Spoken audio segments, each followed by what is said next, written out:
really at stake? What is going to happen if things that are happening currently continue to go on? And if we really do not take the time to reclaim the integrity, the authenticity, the dedication, the passion that we once had for hair. Welcome to Uncoiled, where we pull back the layers of the Black beauty industry, working out the kinks of culture, business, and beauty. I am Jameelah Evans, salon owner of Texture Education, your host and a dedicated advocate for authentic, thriving beauty. Come on in, have a seat, get you some popcorn, get cozy because we're going to get into all the nooks and crannies. We're going to lay it all out. All the way from Madam C.J. Walker and Annie Malone to these Instagram stylists to scammers. We're going to talk about it. All right, you ready? Maya Angelou is infamously quoted saying, "If you don't know where you've come from, then you don't know where you are. And if you don't know where you are, then you don't know where you're going."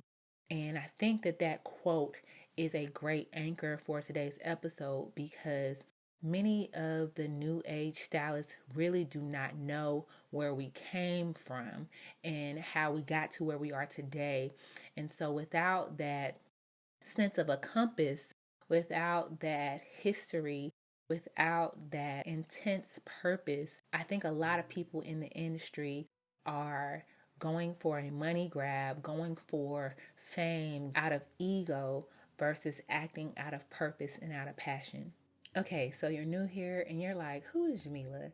I am a North Carolina native, a millennial, a wife, a twin mom, and I specifically remember going to the salon in the 90s and the early 2000s and feeling that nostalgia, smelling that pump it up, going and sitting in the waiting area, grabbing my hype hair and sophisticated hair magazines, and really enjoying being in a salon setting. At the time, I did not know that what I was experiencing was what I like to call the last of the good. If you are a millennial, if you are a 90s baby, a late 80s baby, I feel like we got what there is no more of. The internet just came through and did something crazy to all of us. And now we are seeing that in real time, even within the beauty industry. So what I do in the salon is try to recreate and revive and fossilize, I know that's not a word, and try to archive that feeling, try to deliver that same coziness, if you will, back to the client, the everyday woman that I serve now. It is my sincerest hope that this podcast also is a great contribution to that effort of keeping what I call the last of the good. In 2013, when I got into the industry, I saw an immediate void in the natural hair care space. What some stylists would say was working, air quote, working with natural hair was not in fact serving the woman who wanted to wear their curly hair out of the salon. And that is how I got thrown into Textured Education, i.e. the name of my salon, Texture Education. So I'm very proud of what I have created over the past 12 years. And I want for other stylists to create similar safe spaces for the everyday woman.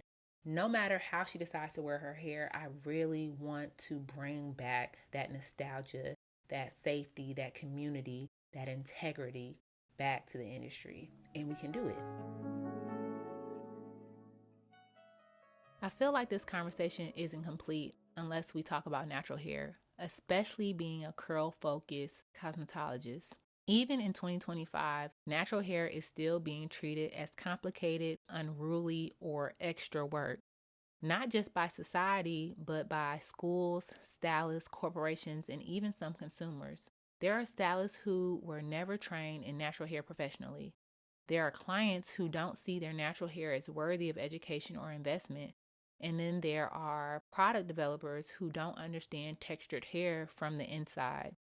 And as long as natural hair is other, the industry will struggle to move forward with integrity. Over the last 12 years, I have had hundreds of curly hair women come in desperation into the salon with nowhere else to go, spending tons of dollars on products that barely work, only to get one use before they realize that this isn't it, okay, and on to the next. That back and forth is frustrating. Feeling like your hair is a burden to a stylist, to an industry, is extremely heavy, and it's not necessary. This hair grows out of our scalp this way.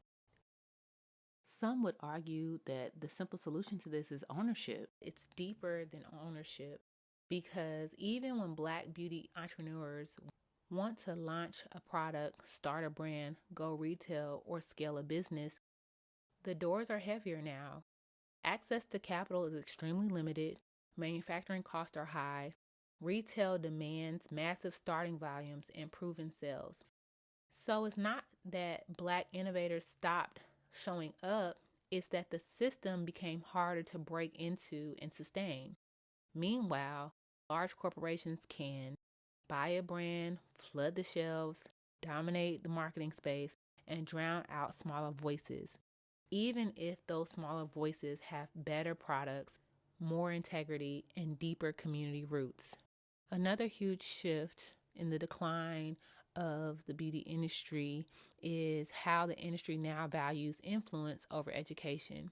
A lot of people are learning hair care from influencers, from TikTok hacks, from trial and error, and from bloggers with no foundational training, instead of from the licensed professionals or trained educators. Now, there is nothing wrong with people wanting control over their hair journey. In fact, the natural hair movement empowered a lot of women who were overlooked in salons. But here's where the problem shows up. We have people teaching methods that aren't scientifically sound. We have stylists entering the field without mentorship. And we have hair damage being normalized as trial and error.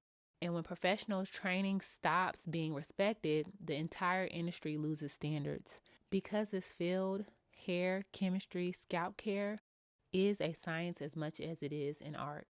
These large corporations say the right things, words like inclusivity, representation, and cultural respect, but the money, the decision-making, the leadership still sits with people outside our community. And that shift means something. When profit leads, culture becomes marketing. When margin matters more than quality, formulas get cheaper. When the founders disappear, the soul of the brand often disappears with it. This is one of the most profound changes we're facing right now. So I don't know if you all remember back in 2020 when Netflix released the limited series called Self-Made, which was inspired by the life of Madam C.J. Walker. If you haven't seen it, I recommend that you go and watch it. It's 4 episodes that really go in depth to speak about how Madam C.J. Walker started off as a washerwoman, as they called it, went on to overcome many hurdles that led to her building an empire that we still to this day living through, like modeling, like we are using Madam C.J. Walker's blueprint, if you will. Think Mayel Organics, think Carol's Daughter, think Main Choice, just to name a few.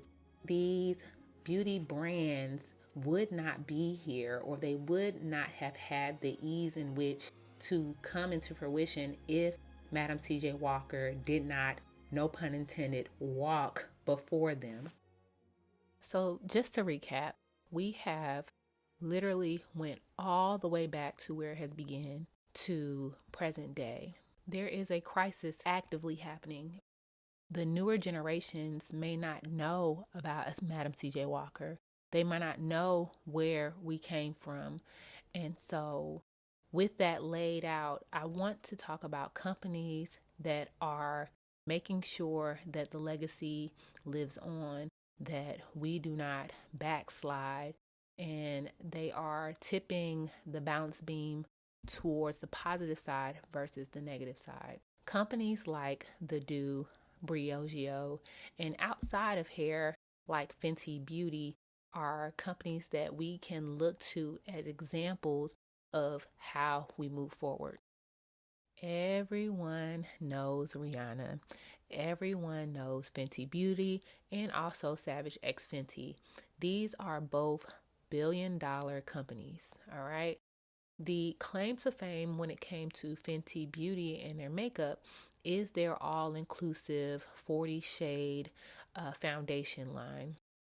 And it really shook the room up because there were companies that have been around for close to a century who had yet to include darker skin tones, darker shades of undertones and things of that nature. And here comes Rihanna doing something that should have been done from the beginning, right? So when we segue to the hair industry, companies like The Do and Briogeo are the new modern day pioneers.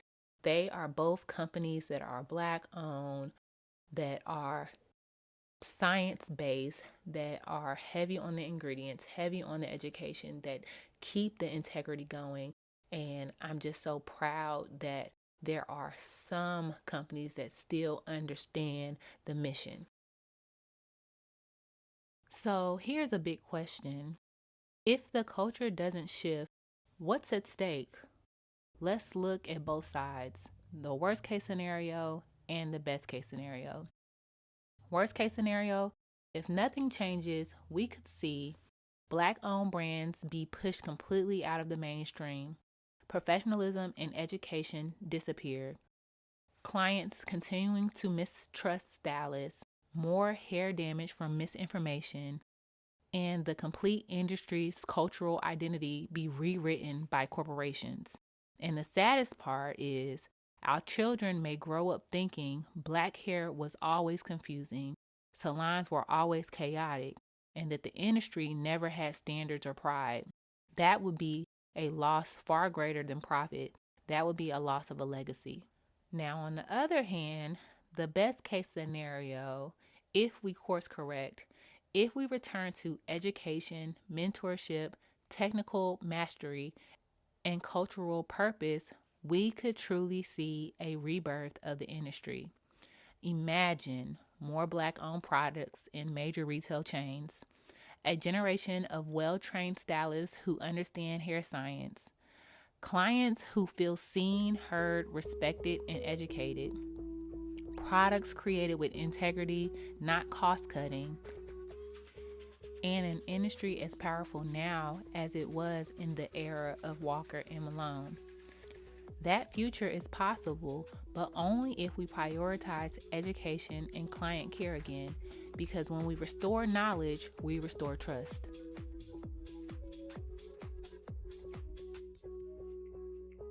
I hope that today's conversation really stretches you, really makes you feel proud. I hope that today's episode helps you understand that what we are doing here in the beauty industry is bigger than us.